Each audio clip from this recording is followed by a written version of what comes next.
जितने लोग मेडिटेशन करते हैं या अपने दिमाग को शांत करने की कोशिश करते हैं, तो मेडिटेशन दो तरीके का होता है। एक होता है कि डीप कोई मेडिटेशन कर रहा है कि 8 घंटे, 10 घंटे, 5 घंटे कर रहा है। और एक होता है कि 1 घंटे कोई कर रहा है, कोई 2 घंटे कर रहा है।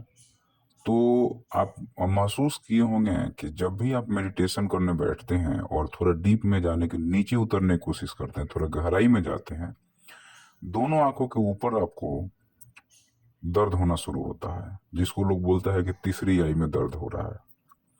अब इसका लॉजिकल क्या कारण है, अगर हम लोग इस पे चर्चा करें तो आप पाइएगा कि देखिए, दिमाग में 3 पार्ट होता है। आपके दिमाग, माइंड का जो है सो लेफ्ट, राइट और बैक, ये 3 पार्ट हो गया। और दिमाग का काम, जैसे कंप्यूटर में मेमोरी या चिप जो होता है, उसका काम होता है डेटा को स्टोर करना। तो हमारे दिमाग का काम है डेटा को स्टोर करना। दिमाग जो है सो हमारा डेटा को स्टोर कर रहा है। अब दिमाग जो डेटा को स्टोर करता है, और दिमाग जो डेटा आपके पास में है, उसी डेटा के आधार पे निर्णय लेता है। अब जो डिमांड करेंगे वैसे वो निर्णय ले लेगा। दोनों आंखों के बीच में हल्का सा ऊपर पिट्यूटरी ग्लैंड होता है, और यह ग्लैंड मोस्ट एक्टिव ग्लैंड माना जाता है। यहाँ से बहुत सारे हार्मोन्स निकलते हैं।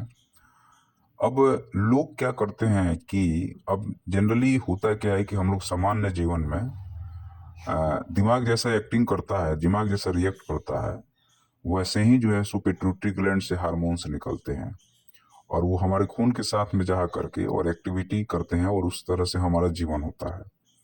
लेकिन जब आप मेडिटेशन करना शुरू करते हैं, तो क्या होता है कि दिमाग शांत होना शुरू हो जाता है। तो जब दिमाग शांत होगा, तो दिमाग जो है पिट्यूटरी ग्लैंड को दिशा निर्देश ही नहीं देगा कि तुम ये करो, तुम वो करो।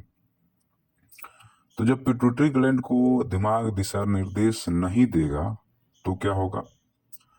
तब ये होता है कि दिमाग और पिट्यूटरी ग्लैंड में जो केमिकल्स का फ्लो है, उसका स्पीड घट जाता है, या उसका स्राव घट जाता है।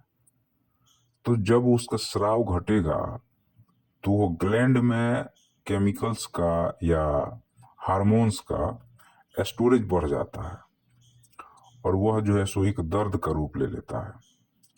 तो जब भी आप आंख मूंद करके और मेडिटेशन में बैठते हैं, तो आपको वहाँ एक दर्द होता है। और यह दर्द जो है, यह लॉजिकल है, इलॉजिकल नहीं है। अब इसको लोग जो है दूसरे दूसरे तरह से ट्रीट करते हैं कि हमारा थर्ड आई खुल रहा है, हमारा ये हो रहा है, हमारा वो हो रहा है। लेकिन बायोलॉजिकल टर्म में इसको सिंपल सा यही कहा जाएगा कि चूंकि वहाँ पे हार्मोन्स का फ्लो स्लो हो रहा है, माइंड आपका स्लो हो रहा है, और हार्मोन्स का स्टोरेज बढ़ेगा। और जब हार्मोन्स का स्टोरेज बढ़ेगा, तो क्या होगा? उसकी साइज बढ़ेगी या उसके आकार में परिवर्तन आएगा। और जब उसके आकार में परिवर्तन आएगा, तो उस जगह थोड़ा सा पेन होने की संभावना रहेगी। अब अच्छी बात है कि आप मेडिटेशन कीजिए, लेकिन जो बहुत ही डीप मेडिटेशन करते हैं, उनको दूसरे दूसरे तरह के एंजाइटी का भी सामना करना पड़ता है। क्योंकि शरीर का जो नेचर है, वह एनर्जी को डिसिपेट करना है, मतलब कि एनर्जी लेना है और फिर निकालना है। लेकिन अगर आप नेचर के खिलाफ जाएंगे, तो कहीं ना कहीं नेचर उसको रिएक्ट करेगा, आपका बॉडी रिएक्ट करता है। और जब आपका बॉडी रिएक्ट करता है, तो वो कहीं ना कहीं दिखता है, और वो दिखने को ही लोग मान लेते हैं कि हमें ज्ञान की प्राप्ति हो गई। अब ये जरूर बात है कि एक लेवल के बाद में उसकी भी आपको आदत हो जाएगी, और वो भी जो है सो एक लेवल के बाद में एक असीम शांति की तरफ आपको ले जाएगा। लेकिन उसके पहले जो दर्द है, उसको तो आपको झेलना है और सहना ही पड़ेगा। धन्यवाद।